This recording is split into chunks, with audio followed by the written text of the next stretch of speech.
Hello viewers, সবাই কেমন আছেন? আজ আমি আপনাদেরকে দেখাবো কিভাবে আপনারা একদম সহজভাবে আপনার কম্পিউটারের হার্ড ডিস্ক পার্টিশন হাইড করে রাখবেন এবং শো করবেন। তো যারা আমার চ্যানেলটিকে এখনো সাবস্ক্রাইব করেন নাই, প্লিজ আমার চ্যানেলটিকে অবশ্যই সাবস্ক্রাইব করবেন। তো চলুন আমরা কাজে চলে যাই। তো আমি প্রথমে আপনাদেরকে দেখাবো যে আমি কোন হার্ড ডিস্ক পার্টিশনটাকে হাইড করে রাখতে চাই। এখান থেকে দেখেন যে আমার হার্ড ডিস্ক যে পার্টিশনটা আছে সেগুলো ওপেন হয়েছে CDEL। তো আমি চাচ্ছি যে আমার যেখানে হার্ড ডিস্ক পার্টিশন D এটাকে আমি হাইড করে রাখবো। তো এই হাইড করার জন্য আমাকে প্রথমে কি করতে হবে, ডেস্কটপ কম্পিউটার আইকন থেকে আমরা এখানে রাইট ক্লিক করব।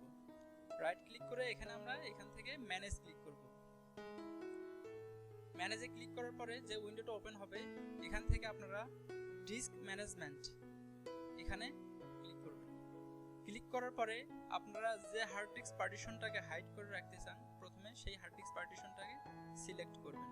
তো আমি যেহেতু চাচ্ছি আমি আমার হার্ড ডিস্ক পার্টিশন D এটাকে হাইড করে রাখবো, তো আমি এখানে আমার যে হার্ড ডিস্ক পার্টিশন ভলিউম এখানে আমি সিলেক্ট করলাম। সিলেক্ট করে আমরা রাইট ক্লিক করব। রাইট ক্লিক করার পরে যে অপশনটা এখানে আসবে সেখান থেকে আমরা ক্লিক করব change drive letter and paths, এখানে ক্লিক করব। এখান থেকে আমরা রিমুভ এখানে ক্লিক করব। ক্লিক করলে আমরা যে এখানে উইন্ডোটা শো হবে এখানে আমরা ইয়েস ক্লিক করব। দেখেন যে আমার এখানে যে হার্ড ডিস্ক পার্টিশন D সেটা আর শো করতেছে না। তো এখন কথা হলো আমরা তো হার্ড ডিস্ক আমরা হাইড করে রাখলাম, এখন সেটা কিভাবে আবার শো করব।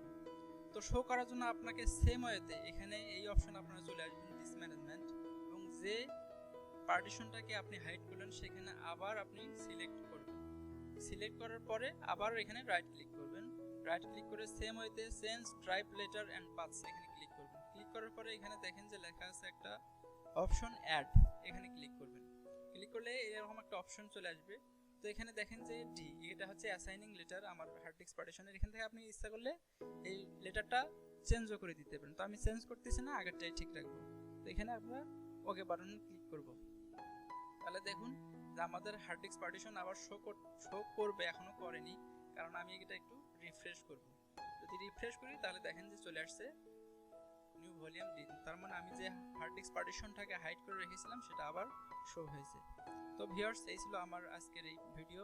আপনাদের যদি ভালো লেগে থাকে অবশ্যই আমার চ্যানেলটিকে সাবস্ক্রাইব করবেন এবং অবশ্যই আমার ভিডিওটাকে লাইক করবেন। Thank you everyone.